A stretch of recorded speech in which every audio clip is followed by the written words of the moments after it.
What is going on, everybody? It is your boy Zary, and before we get into the video, I just want to remind everybody, if you are under level 15 and you want $10 worth of free stuff, go to your settings, go to use promo code, and type in XMGGift. You do that, you'll get $10 worth of free stuff. It helps support the channel. So if you're under level 15, make sure you're using that promo code XMGGift. Enjoy the video. What is happening, my YouTube family? We are here for the December Battle Pass character. Uncle Ho is coming to the game along with the Panda reworks. Now, if you're looking for me to talk about the Panda rework gameplay as a whole, holding off on that. That is going to be a separate video because it is way too long. We are here solely to focus on Uncle Ho and his Noob series, and we're going to start, like we always do, with the stats. So, Uncle Ho comes to the game. He is the 69th character to come to Dragon Champions, and I so wanted to, input that clip from Bill and Ted's Excellent Adventure. 69, dude! But didn't. Don't want to get a copyright strike. So, anyways, Uncle Ho, speed 139, tied for 33rd in the game. That is very average for a damage dealer.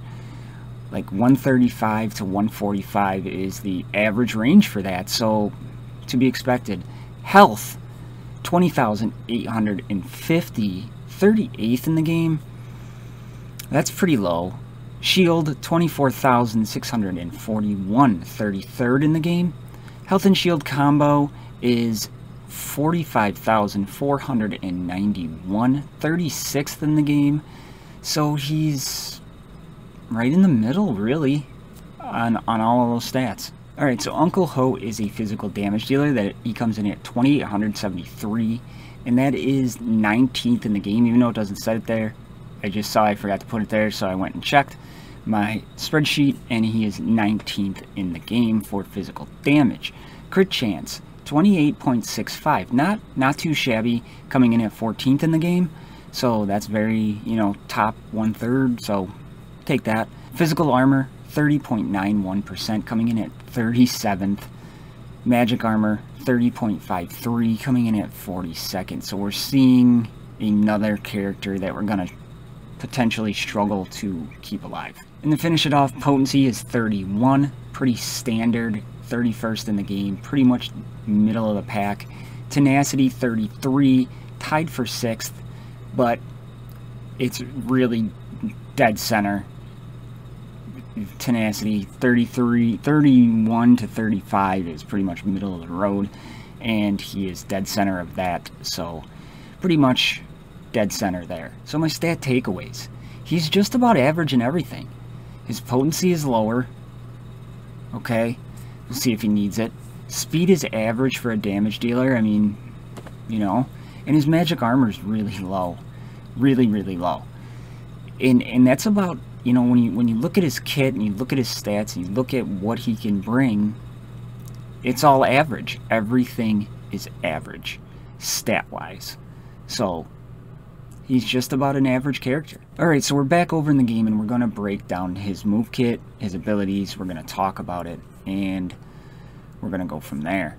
And starting with his basic ability. His basic ability deals 250 physical damage to an enemy, decreases the dazed or burned target's turn meter by 20%. So, we're seeing potency on the first move because decreasing the turn meter can be resisted. So, that's something we got to keep in mind. We're seeing physical damage. The only thing I don't like about this move reading it is dazed or burned. So we're seeing the synergy with the pandas, like a lake-led panda team with Ember, right? We're seeing that, which is cool. And one of the comments I had was that the pandas are kind of being split into two different teams, just like every team is at this point, and I strongly believe that's for Battlegrounds. But it doesn't help the panda team overall when you think about it, and I'll kind of get more into that later. But dazed or burned, so hopefully he can apply either one of those as we go. Second ability, You better watch out. Deals 420 physical damage to an enemy. This attack cannot be dodged. That's awesome right then and there. The only other character I know that has an undodgeable attack is Robin Bad. Half the damage from the attack penetrates the shield. That's awesome. Hilda gains shield equal to 25% of the damage dealt. So we're seeing that damage that he was pretty good at brought over and equating to something, but we're still not seeing that dazed or burned synergy, or at least where he can apply it. But this move, 420 physical damage, is nothing to scoff at. Can't be dodged. That's awesome. So if you go against a buff, we have potential there. You know, even if you're taking up against another panda team and that has foul on it, that could be big. And Hilda gains a shield equal to 25% of the damage dealt, so we want to try to bump that damage up really as high as we can get it. Third ability, Festive Fireworks. Inflicts accuracy decrease on all enemies for 2 turns. Applies a crit damage increase to all allies for 2 turns. Applies a crit chance increase to all allied pandas for 2 turns. And restores 1 turn to each of Hilda's abilities. And when I break down this character, I'm going to break it down just a little bit more on this, but you're seeing some good things. First off, the cooldown can be used right away, so this is going to be the first move he's going to pop, essentially, because you want to get that accuracy decrease on your enemy. You want to get your crit chance up, your crit damage up, so when he does his basic, or his second ability there, he is restoring more health or shield to Hilda, so that is always a good thing. So I like this move. It's his first ability. 3-turn cooldown is not bad. All of his cooldowns aren't bad. He has a 3-turn on his third ability, he has a 3-turn on his second ability, and then he has his basic. Not very much. You can't use this second ability right off the bat, so essentially what you're doing is you're popping your Festive Fireworks, then you Better Watch Out move, then you're basicing, and going from there. Passive ability has a 60% chance to inflict daze or burning on 3 random enemies for 2 turns after using a skill. And that's good because his cooldowns are relatively low. So he's putting on the daze or burning. That's huge, and it's 3 random. It's not the target he's attacking or the main target, so that could really help out quite a bit. And especially under like a lake lead with Ember, because Lake can suck up all that burning, remove it all, do massive damage, then Ember gets her inner fire, but that's to come in the Panda video. So we talk a little bit about his move kit takeaways. He has turn meter reduction, pretty solid on a basic. We'll take that. He tops up Hilda's shield, trying to make her more survivable. He has an undodgeable hit, that is really cool. Like I said, the only one I can think of off the top of my head is Robin Bad. He needs potency though. His potency is low. He has a very, very good passive where he applies that burn or that daze. So his move kit, and this might sound like a broken record, but it seems to be based on him going a lot, right? Because every time he uses an ability, he has a chance to put on more burn or more daze.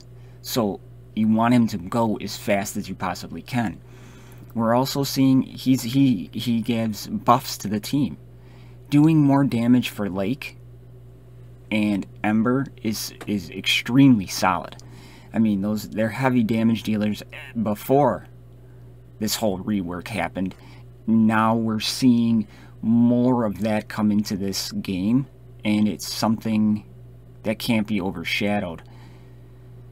So let's talk about his runes. Now his runes to me are pretty simple. Speed and potency. Now I didn't look at the recommended runes for this character before I made this little infograph.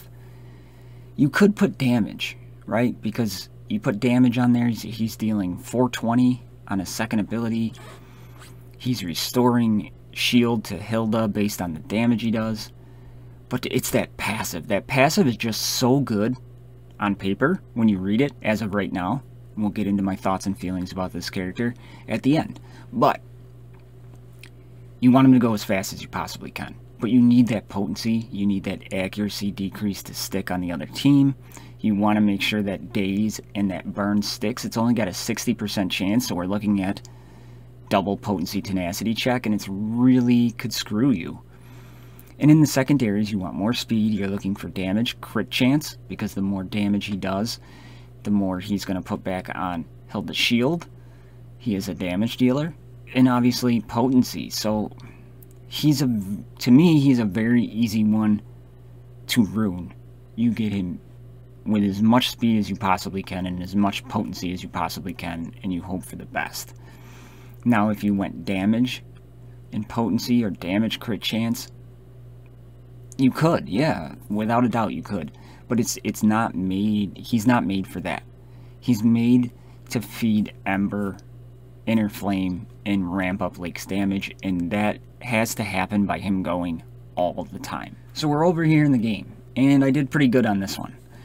And it is, they're recommending potency and speed.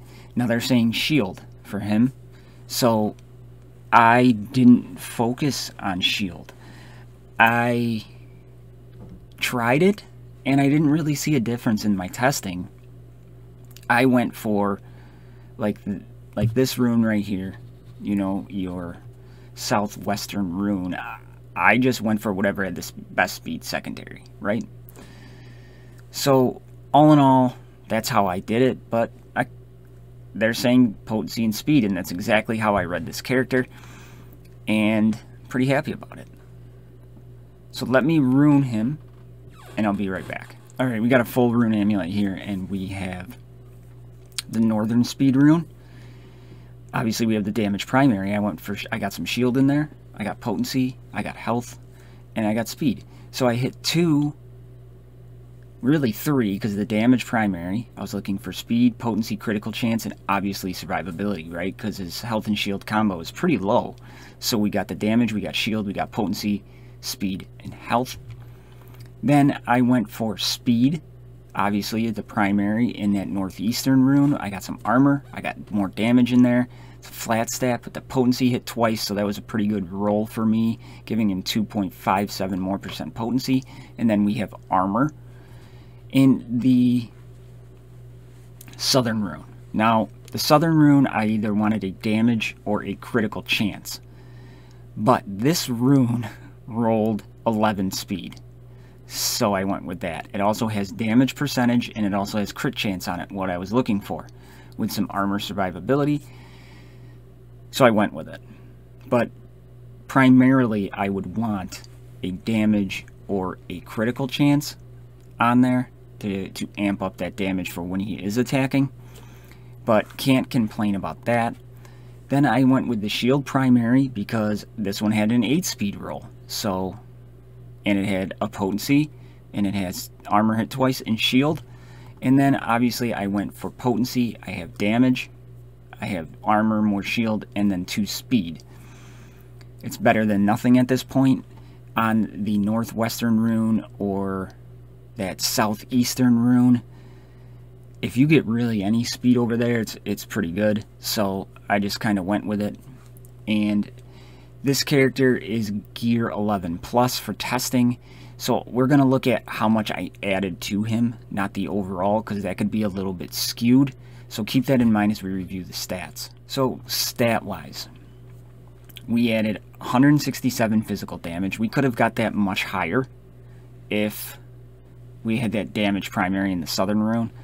Got his critical chance only up to 35, but he gives himself a critical chance increase, so I was willing to compensate that. But if you can get it higher so he does do more damage, that's great.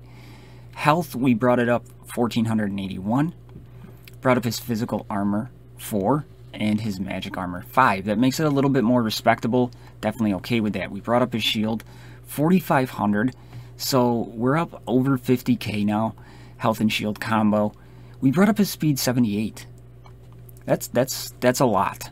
And you know, he, without the gear 11 plus, he is breaking the 200 mark, so that's big.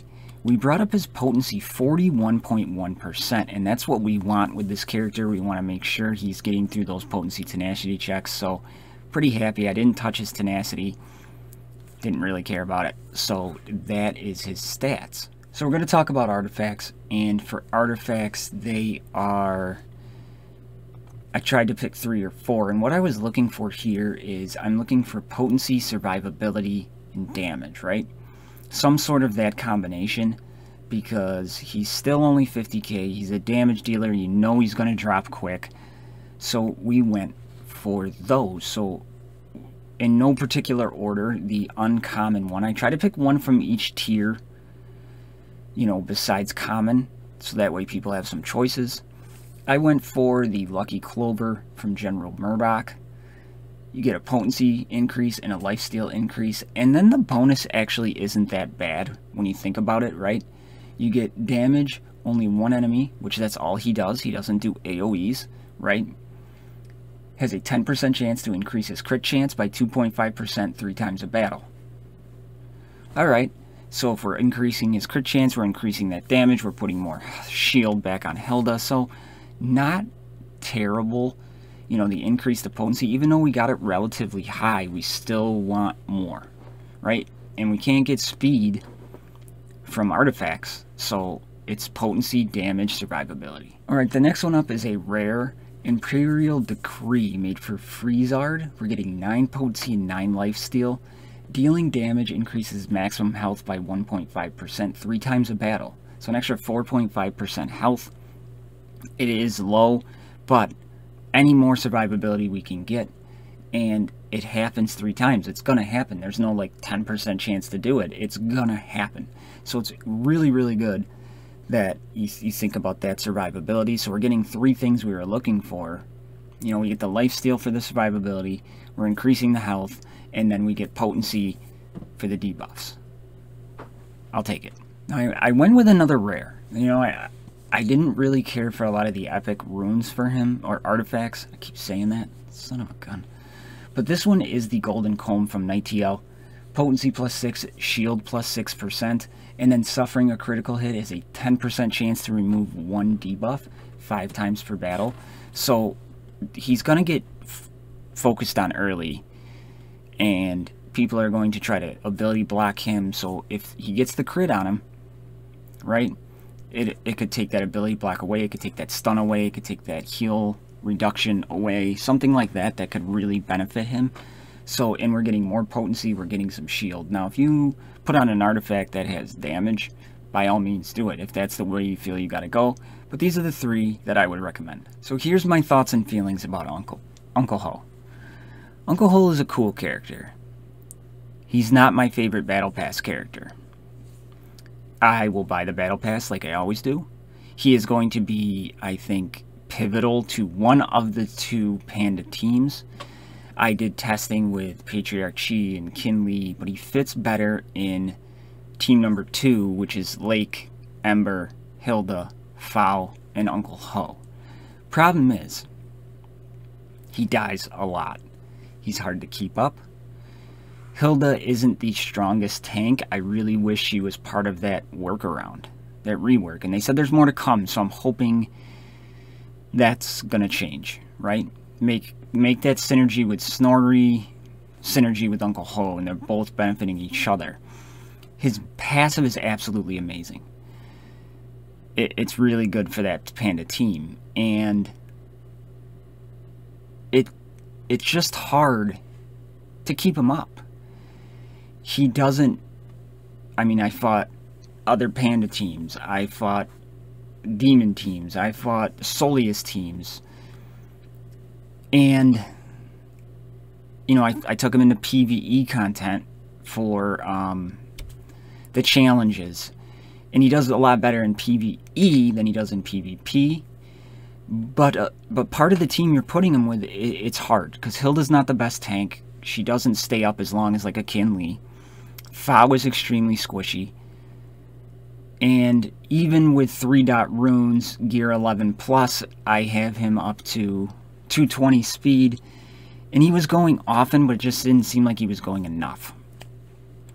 And for me, you know, it was kind of frustrating. Because I really wanted to get in there and do crazy amounts of damage and crazy things with him. And he's one of those characters where you're torn between damage, speed. What do you want to do with him, right? And he is no Garrett whatsoever. Like, I would rank him like he's a high uncommon character for me. He's not a rare character. He's better than Radash. He's not like Radash level. But as for a Battle Pass character, we've seen such strong ones with Titania, Arno, Garrett. Like, the trend for that was just through the roof. And this one kind of brought it back down to, like, Rin the Unseen level. You know, Rin's a good character, can do some things, but it's not game-changing. And that's where Uncle Ho falls for me. He's not a bad character, but I'm not, just like Radash, I'm not rushing out to invest in him. But when this game eventually splits, and what I mean by that is when you have to put a team on defense, and you can't use that team for your offensive side of Battlegrounds, he's going to be pivotal. He's going to be absolutely pivotal because he makes that team better. He just doesn't make them ungodly, if that makes sense. And, you know, he's fun, but his stats kind of drag him down, and I don't want him to be overpowered. Please don't take it like that. And the design and thought that went into this character is good, just like it always is. He's just not game-changing. But when that battleground splits, he's gonna be game-changing, because that second team is gonna need him. And Hilda, her survivability increases with him. And I'll tell you what, when he randomly puts out those burns and dazes, if they're burns, I had Link cranking the damage. But the problem is with that team, it's super survivability. You can't put that team on defense. This is an offensive team. You got to make them fast. And I could have reworked Hilda to make her more survivable. I get it. But for the average player, buy the Battle Pass like you do. If you buy the Battle Pass all the time, buy the Battle Pass. If you're waiting to buy the Battle Pass for a game-changing character, he's not the one. Right? For me, that was Garrett. But he's a quality character, high uncommon, and that's where he's at. So that's what I got for you today for the Uncle Ho for Noobs, and I hope you all enjoyed it. So let me know in the comments below if you think I am spot on, you don't agree with me. Let me know what you think. And as always, if you're just finding me for the first time, you're liking what you're seeing, click that subscribe button, turn on notifications, blah, blah, blah, blah. For all my XMG family members out there, you know I love you. I'll see you in the next one. I'm out.